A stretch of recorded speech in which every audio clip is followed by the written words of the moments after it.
Somewhere in your city, right now, a stranger is cooking food for people they've never met. You'll walk in, sit down, and hand over money to someone whose name you don't know, whose kitchen you've never seen, trusting them completely with something as intimate as what goes into your body. That sounds completely normal today. But for most of human history, it was almost unthinkable. For nearly 300,000 years, humans only ate food prepared by someone they knew. A parent, a partner, a member of their own tribe. Eating was never something you outsourced to a stranger. It was too personal, too risky, too tied to survival and trust. So somewhere along the way, that changed completely. And the story of how it changed involves a golden age of Chinese prosperity, a mysterious broth seller in Paris, and one of the bloodiest revolutions in European history. None of it happened the way you'd expect. Here's the real mystery. Markets have existed for thousands of years. So have street vendors, roadside stalls, and inns where tired travelers could grab a bowl of stew. Ancient Rome had food counters called thermopolia, where you could buy hot food and wine through a hole cut into a stone counter. Archaeologists have uncovered over 80 of them in Pompeii alone, some still holding the faint remains of the food that was being served the day the volcano erupted. So why don't historians call those places restaurants? Because something crucial was missing. No menu, no choice, no table reserved just for you. You ate standing up at the vendor's schedule, eating whatever they happened to be cooking that particular day. If you didn't like it, you had no alternative. You either ate it or went hungry. A true restaurant needed something far more radical. The idea that a stranger would cook specifically for you on demand whenever you walked in, and that you could simply choose what you wanted from a list of options. That idea, as simple as it sounds today, didn't exist anywhere on Earth for thousands of years. And when it finally did appear, it showed up in two completely different places, separated by continents, cultures, and nearly 7 centuries. One in a bustling Chinese capital during a golden age of prosperity. The other in a city standing on the edge of a revolution that would tear its entire society apart. Only one of these two inventions is the one most of the world remembers. And the reason why is a story in itself. Let's go back almost 1,000 years, to a city called Kaifeng in what is now eastern China. By the 11th century, during the Song dynasty, Kaifeng was one of the largest, richest cities on the planet. Historians estimate its population may have exceeded 1 million people, at a time when most European cities held barely a few thousand. Imagine walking through streets lit by lanterns after dark, past canals crowded with merchant boats, in a city more advanced in almost every measurable way than anywhere in Europe at the time. And in a city that size, something entirely new became possible. Strangers, packed together by the hundreds of thousands, with money to spend and no time to cook. Merchants working late into the night. Traveling officials with no kitchen of their own. Entertainers performing until midnight, hungry after their final show. All of them needed food, and none of them had the time or the tools to make it themselves. So businesses adapted, and what they built was startlingly modern. Historical records and paintings from the period dear, most famously a scroll known as Along the River during the Qingming Festival, which stretches over 17 feet and captures daily life along Kaifeng's main river in astonishing detail, show something we still recognize today. Multi-story eating houses with private rooms upstairs, waiters weaving between tables, taking individual orders, regional specialties from across China served side by side, so a merchant from the south could order the exact dish of his hometown while sitting in a northern city hundreds of miles from home. This wasn't a food stall anymore. This was choice. This was personalized service. This was, in almost every functional sense, a restaurant, roughly 700 years before the word restaurant would even be invented. But here's where the story takes its first unexpected turn. This breakthrough in China didn't spread across the world the way you might assume. It stayed largely regional, tied to China's own explosive urban growth during that specific golden age. There was no printing press sending the idea overseas, no trade route carrying it directly into Europe. Meanwhile, on the other side of the planet, Europe wasn't just behind. It was actively blocked from developing anything similar. And the reason why involves rules so strict they sound almost absurd today.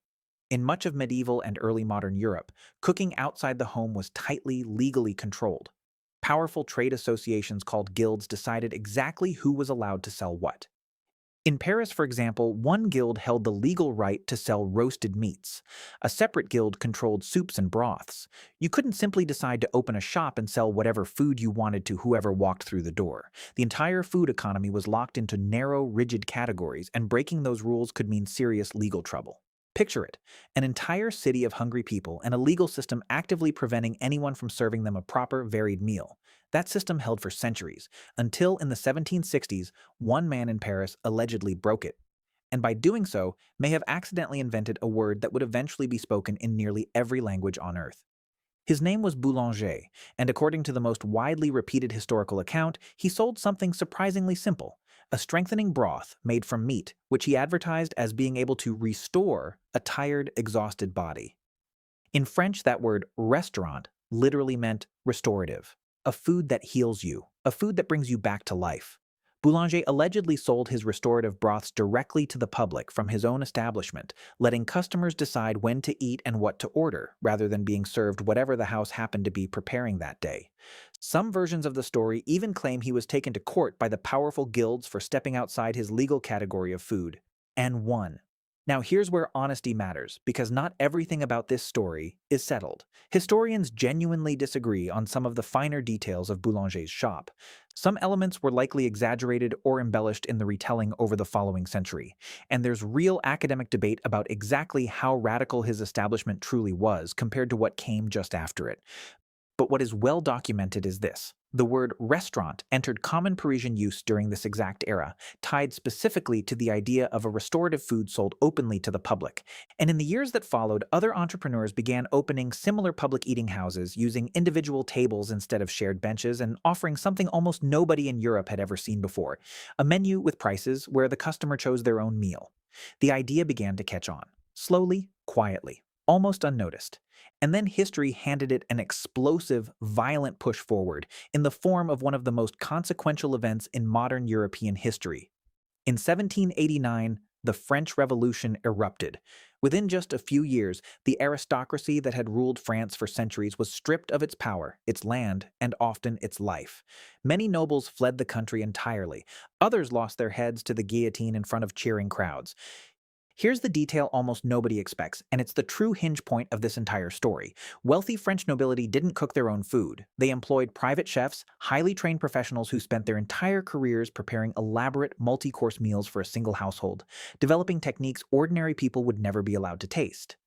When the aristocracy collapsed almost overnight, those chefs lost their employers instantly, with no warning and no severance. So picture the scene in Paris in the early 1790s. A city suddenly full of elite, classically trained cooks, each carrying years of royal-level culinary skill and absolutely nowhere left to use it. No noble household left to serve, no palace kitchen left standing. What would you do if you had spent your entire career mastering a craft and the only people who ever paid for it had just vanished? Many of these chefs did something that would quietly reshape the entire world of food. They opened their own public restaurants, using the exact skills they had once reserved exclusively for kings, dukes, and countesses.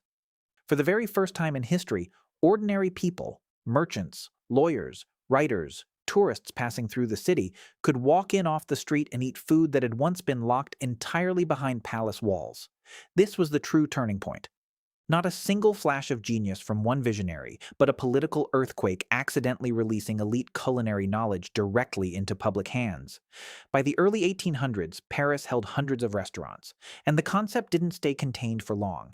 It exploded outward from there, to London, to New York, to cities across the globe, carried by travelers, immigrants, and eventually entire generations of chefs trained in the Parisian style. So here's the twist that changes how most people see this entire story. We tend to imagine inventions as single dramatic moments of brilliance. One person, one idea, one instant of genius that changes everything. But the restaurant wasn't invented that way at all, and knowing that changes how you should think about almost every invention in history.